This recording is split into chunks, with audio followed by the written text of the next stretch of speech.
Good morning, sunshines. We have a special guest back with us, and baby is also in bassinet, so we'll see how long that lasts. Might have another special visitor if that doesn't last very long. But we are going to do a husband's perspective on labor and delivery, and then I think we're also going to do some tips that he learned as a first-time dad being in the delivery room that he would recommend to other dads getting ready for the same thing. So why don't you start us off? Well, I went into labor, around 2 a.m. is when I got you up? She went into labor at like midnight or 12:30 on Monday night going into Tuesday morning. I know she already talked about this a lot, but she had contractions till like 4 or 5 a.m. and then they kind of subsided, went away until like noon or 1. But I still had them, but you were making me sleep in between them. Yeah, and then so I wanted her to lay down and get as much rest as she possibly could, because I was worried in the sense that during labor it was going to be a lot of energy, and she's going to just basically have to work a ton, and I wanted to make sure that she had a lot of energy, a lot of rest. I was refueling her, electrolytes, food, just trying to get her in the right mindset physically and mentally at the same time to get ready for it. And then contractions picked up about 3 p.m. on Tuesday afternoon, and by 5 we were in the hospital. And I think the first thing I realized is you get told that you want to labor at home as long as you can, which is the truth. Like, you want to labor at home, but you and your wife know when it's time to go. Well, and I will say I was trying to go natural. I did end up getting an epidural if you saw my previous video, but I was trying really hard to go natural. So they tell you to labor at home as long as possible because the earlier you get to the hospital, the more likely you are to get the epidural, which we lasted pretty long. Yeah. But the rule is usually either 5-1-1 or 4-1-1. So that means your contractions are 5 or 4 minutes apart, lasting for a minute for an hour. And we were at 5-1-1 when we went? Mm-hmm. Yeah, and my sister-in-law, who's also our doula, was like, wait till they're 4-1-1 because you're a first-time mom and you're not far from the hospital. But he wanted to go, and I think he was right in that sense of I wouldn't have been able to sit in the car for that long just to get to the hospital. And because we waited so long at the hospital. Yeah. So by the time we even got pulled back, they were 3 minutes apart. So I wanted to make sure that I wasn't having a car baby. We weren't I haven't done it before. Obviously, looking at it now, like realizing, there's a lot of stuff that has to take place for that to actually happen. But I wasn't concerned about a car baby. I was concerned about getting to the hospital. Well, looking at it now, I think it was the right call to go at the time that we did because she was having a hard time walking and standing, and she was laboring in the back seat as I was, speeding down the road with her mom there helping. And once we got there, my point of view, from my perspective, is I feel like it was just kind of really chaotic. We got into the hospital, everything was kind of where it needed to be, and then. Well, you also had to. It was weird, because you dropped me off, but then you had to go move the car while I went into triage. So I had to go move the car while she was going to triage, and then come back in, and baby's awake. Pause. Special guest number 2. Oh, poor baby. Special guest number 2. While he's doing that, so basically we got to the hospital and he had to move the car, so he dropped me off. I go to get checked into triage and I'm still having contractions throughout all of it while he moves the car. But he was also doing like counter pressure the entire time, which was super helpful because I was having back labor. So he's doing a lot of counter pressure, like in my hips, on my back. And one thing he's really good at is words of affirmation in general and just like reassurance. So he was really coaching me through the contractions and distracting me from the pain. And because we had to wait so long in the hospital lobby, they ended up they were 3-1-1 by the time we were pulled back. They were 3 minutes apart by the time we were getting pulled back. Yeah, they were like 3-1-1 once we got to the hospital. And then. Because originally they were actually 4-1-1 when we got there. And then when we got to the bedroom, after they finally got us a room, they got to like 3.5 minutes, 3.5-1-1. And then pretty quickly, once they did the check and found out how dilated she was, she was 4 centimeters and 90% effaced when we got there. She was like 3-1-1 pretty consistently. Yeah, he was stressed during this whole thing too because we live in an apartment complex, and we live in we're like not near our car. No, so it's one of those things of I feel like for me as the husband and then obviously now the dad is making sure when I got there. One, I feel like the most important thing was reassuring her and making sure that, you know, she knew that she was in a good safe space. Like a ton of times throughout labor, you know, her mom's there, which is great. Her sister-in-law is on the phone helping. All that kind of stuff's awesome, and it's amazing, and I'm very appreciative they were able to do that. But there was times when I'd be sitting there and I would tell her, it's just you and me. There's nobody else here. You and me, and that's it. And I would not have made it as far as I did without the epidural if he wasn't there, because I was begging for that epidural. Yeah. Once we got So my point of view, and like I said, this video is more of like what I experienced as the dad throughout it. I know she's already done her take. This is more of like what I feel in my shoes. It was very hard to not cave when your wife is yelling at you to tell you that she needs the epidural. Yelling. No, not in a bad way, but like in more of a sense of, you know, she wants it, she's in pain, and I feel like all of us husbands, if we could take all the pain away from our daughters and sons and wives, we would. I'd rather bear that than her. But I can't do it. It's just not feasible. So seeing her in pain was very difficult on my point of view, because there's no way I could fix it. I know a lot of guys operate on we want to fix things, and you can't fix that. Like, you're just supposed to be there. Well, the hospital didn't make it easy on you either, because then once we finally got pulled back to the room, they were making him sign all these forms on I'm filling out paperwork on her behalf, trying to ask her questions, because I knew what a lot of the answers were, and but you didn't even have time to read half the stuff. I'm trying to read it, and she's like, oh, it's no big deal. And just, you know, it was very overwhelming the first hour, because she's in contractions, not doing too well. I'm trying to fill out all this paperwork. We can't move forward until I sign this, do this. And I'm like, all right, well, so all of that finally gets taken care of, and then I'm able to kind of finally, all right, relax and focus on my wife. And so I'm helping with counter pressures, pushing for hours on end.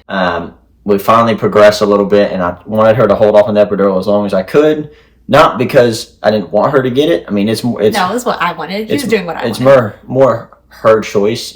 She wanted me to hold her off as long as I could. That was what I did. And then you just kind of get to the point where you know your wife better than anybody else. And when she looks at you and says, I want the epidural in a specific way that she hadn't said it before, then you know she's not playing anymore. That it's go time, that she wants it. And I was like, all right, Doc, we need the epidural now. They call it in, and he comes in, and he was great. The anesthesiologist was awesome. What'd you think looking at me get that epidural? Yeah, that was crazy. I think, you know, you see the epidural needles online and all that kind of stuff, and it's kind of crazy to see. It just shows you that I'm blessed that doesn't have to happen to me. It's the longest needle I've ever seen. I don't get queasy, like super easy when it comes to... No, he was all up looking at that birth and everything. And that, it doesn't bother me. And I think because of what I do for work, it helps. But that surely was like, whoa. Seeing that was kind of crazy. But I think the biggest thing I learned was trying to make sure that you're there for your wife throughout the entire course of it. And you kept your cool the whole time. Like, he wasn't freaking... I couldn't tell if you were freaking out. But he wasn't... Even when he saw the needle or anything, like, he didn't make a face. He was very calm, cool, and collected. Well, here's... For me, the biggest thing that I learned through the entire course of labor, and what I'll make sure that I'm better at, and if not, you know, just do an even better job at next time, is continuously staying relaxed, because you were kind of the buffer between the crazy and then the sane in the hospital with your wife. Like, she leans on you to help get her through the hard struggles and the hard contractions when stuff's not going right at the birth. And it's a little bit different than what you planned it to be, because that's how it's always going to be. It's never going to go exactly how you want it to. Making sure that you are the rock for her, because once little Miss Daisy was born, we weren't able to go directly to the chest immediately. It waited about 45 seconds to a minute, because they had to take care of Mom here. But once Daisy gets pulled away, now me as the dad, I've got to find out what do I need to do. So I have to bounce between mom and daughter. I'm trying to check on Sophia and make sure she's okay. I'm trying to check on Daisy and make sure she's okay. So that's where her mom helped out a lot too, was her mom was there with Sophia the whole time. And I was able to make sure that Daisy was taken care of and that everything was going the way it needed to. Yeah, I'm glad I had both. I'm glad I had husband and mom in the room with me, because especially at the end there, you tried to check on me. But I was like, no, go back to Daisy. Which, I mean, the doctors were great, but I think just the biggest thing that I personally, and I've talked to my dad about this before, I feel like the world does not prepare men as well for pregnancy, labor, and delivery as they should be.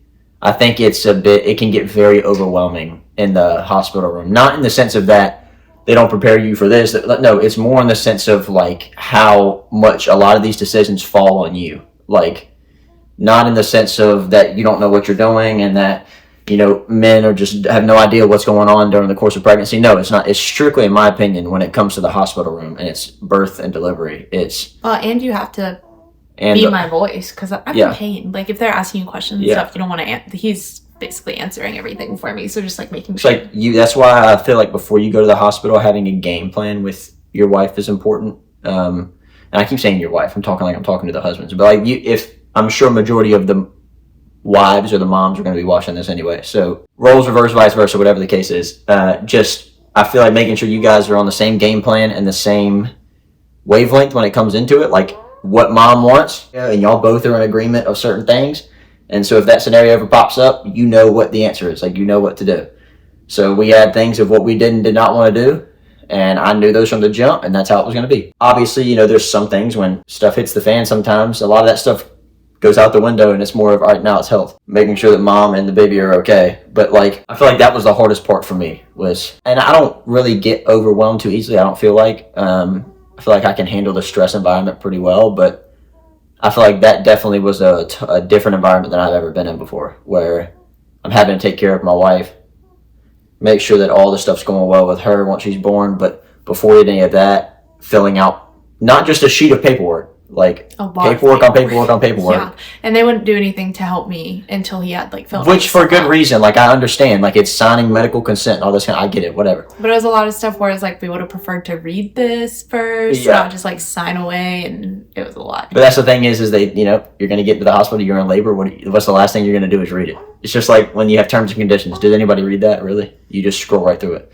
It's kind of the same thing. You're in stress. That's the last thing you want to do. And then I also don't have the time to do it because while I'm reading it, nobody's really able to help her with counter pressures and all these kind of things. So I'm trying to knock this out and read it and sign it, but make sure I'm not signing crap away that I don't want to do, but also make sure everything's taken care of. And then in the meantime, making sure that she's taken care of. Nothing isn't happening that shouldn't be happening. How'd you feel about like actually seeing the birth? I mean, I loved it. It didn't bother me. Even the vacuum? Did you? Yeah, I saw the whole thing. Wow. I saw the whole stuff. I mean, we've said this since we've been married. I mean, stuff like that doesn't bother me. He always said that he was gonna like be super into it when he was there and like want to see it all. And I feel like it's one of those things where a lot of guys think that, and then in the moment they get freaked out by it. So I was curious to see if he was actually gonna like stand by it and be able to watch all of it. But he did. He watched me pushing. He watched the vacuum. You cut the umbilical cord. I did all of the stuff where, like, I was able to pay attention to from like very beginning all the way to the end. Like from right when we walked in at 4 centimeters dilated to right before we got to meet Miss Little Daisy. And you had to do, because I had a 2nd degree tear, so I was stitched up, which they don't prep you for like how bedridden you are when you have any form of tear and stuff. It's like so hard to get out of bed and stuff while you're on. And I think that's why for me. So you had to do everything. That was I think that was the hardest part. Besides the overwhelming, of course, the paperwork, but I think that was even more overwhelming was her having a 2nd degree tear, Daisy just coming out. So now I'm trying to make sure that she's okay, which she did great. She's extremely healthy. We're blessed, but make sure she's okay. And then also walking over to my wife and making sure that she's all right because she's losing volumes of blood and they're trying to stitch her up as quick as possible. Yeah, it's a stressful environment, and it also gives you the appreciation of the doctors and the people that do what they do because you have to work efficiently and you have to move fast. And everyone's sleep deprived because she was born at 4 in the morning. She was born at 4 a.m. and these doctors on the money. A couple minutes later, stitched up, she's walking out the door. Like, that was more than a couple minutes. Yeah, but it took them a while to stitch me up. It's just, they were very efficient and they moved pretty quickly, especially with it being 4 a.m. and I know they're tired. Very much appreciative for them because I think they did a good job at once Daisy came out, just making sure that stuff went smooth and making sure she was taken care of. Because, I mean, at the end of the day, you pray that the horror stories don't happen and the stuff doesn't go south in your birth story, but you know, you have to be prepared for everything. Yeah, pretty much the only thing that went according to plan for us was I had a vaginal birth, and it like barely made it to a vaginal birth because we had to do the vacuum. So. And listen, like I think, you know, your first one, you expect everything to go to this sweet. Well, when you have rosy route and unproblematic pregnancy, because my pregnancy was so smooth. Yeah, but like, you know, God does things because that's it's his plan. Makes And you so, rely on yeah. Jumping from that to the postpartum aspect of it, Soph was basically bedridden because she couldn't do much because of the stitching. I mean, I was doing every diaper change. And you learned how to change a diaper in the moment. Yeah, so... learned how to swaddle. Well, so funny story. Put it this way. The postpartum stuff, dads, if anything where in the sense of where your wife is more of like bedridden or, kind of has to hang out in the bed for the next couple of days, because whatever the case is, just be ready to do it all. And you just have to do it all. Because it's a couple of days that you're going to actually have to do it. And then when you come home, mom does 90% of it because she's the one breastfeeding and you're going back to work. So, suck it. Yes and no. I will say, like, you pick up a lot of the, I don't want to say slack because it's not slack, but like, every time I would get up and go change diaper, he's like, I got it. Like, I'm here. I got it while I'm here because I do it while he's at work, obviously. I do all of it. But, he always picks up whenever he's home. So with the dads doing majority of the stuff, especially after the postpartum, like the 2 days in the hospital after delivery, if you are staying there, you just had some complications, whatever the case may be. There is, if you can learn how to swaddle before you get there, that would be ideal. Because I think our first night, I think it was our first night we were in there. I did not know. I could not get the swaddle down to save my life. Neither of us knew how to swaddle. And so what happened was that Sophia was asleep and it was 3 a.m. I had Daisy in one hand like this, holding her here. YouTube in my other hand, and figured out multiple ways to swaddle and found one that I liked, and it worked. And she went to bed like super easy. And I mean, it's literally 3 a.m. I'm in my underwear, just me. And I had my phone in one hand, her in the other, and I finally get her to swaddle, and she goes to sleep immediately. So if you're not going to learn how to swaddle, then like what we have her in right now is a Velcro swaddle. Yeah. So then pack one of those in your hospital bag if you're not going to learn how to swaddle a regular blanket. If I can give like the biggest thing that I took away from the entire labor, delivery, pregnancy for 9 months is this is the hardest thing that anybody can do. And there's a reason why women are special, because us men couldn't do it. I couldn't do it either. And so it's more in the sense of doing everything you possibly can to make it as easy of a process for her, but also for yourself, because it's not, listen, the pregnancy, she's dealing with all the side effects, the hormones and everything, but it's a two-way street. Both of y'all are involved. It's not just your wife doing all the hard work. You're doing a ton of stuff too. So it's a team. It's not just a 1v1 or one person versus the other. So it's being by her side, picking her up when she needs you. Just be prepared before you go to the hospital. Some things that you can do to prepare. He learned counter pressures before. We watched YouTube videos together, so we knew all the stages of labor. And he didn't complain about any of this. And honestly, he did his own research and stuff too on his own, just to he's not going into labor, so he needed to understand labor. So he did all of that on his own. Getting there, he kept my mind occupied. He knew exactly what I wanted. We went over birth plan together if things went wrong together beforehand. So just be very attentive beforehand and go over every scenario. And even though you're not going through labor as the husband or the partner, know as much as possible as if you were going into labor, because that really helps. Because to be honest, and this is not me just saying it because I am the husband, but I feel like the husband has arguably the most important role in the hospital. Oh yeah, they're gonna get you through labor. Because if as the husband, if you're not on top of things, and everybody's good at different things, and everybody's not so good at other things.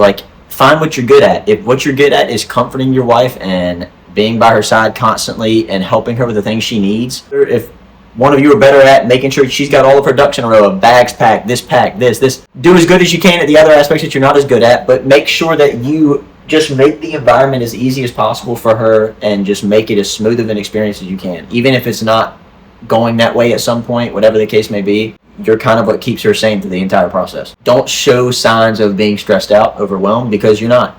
God's got it all under control. It's going to happen exactly how he has it planned. Yeah. The only time I knew Mason was stressed was when we were trying to get from here to the hospital, because I needed him for counter pressure. So I was like, you can't leave, but he had to go run all of our stuff to the car and then run back and then get me to the car. And then we would do a contraction at the car and then we'd get in the car. We were trying to minimize the amount of contractions I was going to have actually in the car. We were trying to time it to where right when she finished her contraction, we hopped in the car and then took off to the hospital. But the hospital was 10 minutes away. So I knew she was going to have a contraction without me being able to help, at least, but she had to. That was the only time I knew he was stressed, though. In the delivery room and everything, you were good, calm, cool, collected. Pregnancy, birth, and labor, they've been doing it for hundreds and thousands of years. So it's one of those things of having a good team with you, meaning a good husband and both of y'all together, because y'all can do it. I think for me personally, it's more in the sense of everything else is going to fall into place like it's supposed to. The biggest thing is making sure that you take care of her. That's it. Yeah, and he did great in all of it. Also, just be prepared, especially if you have a tear. He's changing my underwear for me. He's putting pads in there for me. He's doing all kinds of stuff with that. So through sickness and in health, buddy. Yep, and you sure did it, for sure. But if you have any questions for either of us, like, comment, subscribe, do all the things you know how to do. I hope you liked our 2 special guests that we ended up having. And until next time, I will see you guys in the next one. Bye. Bye.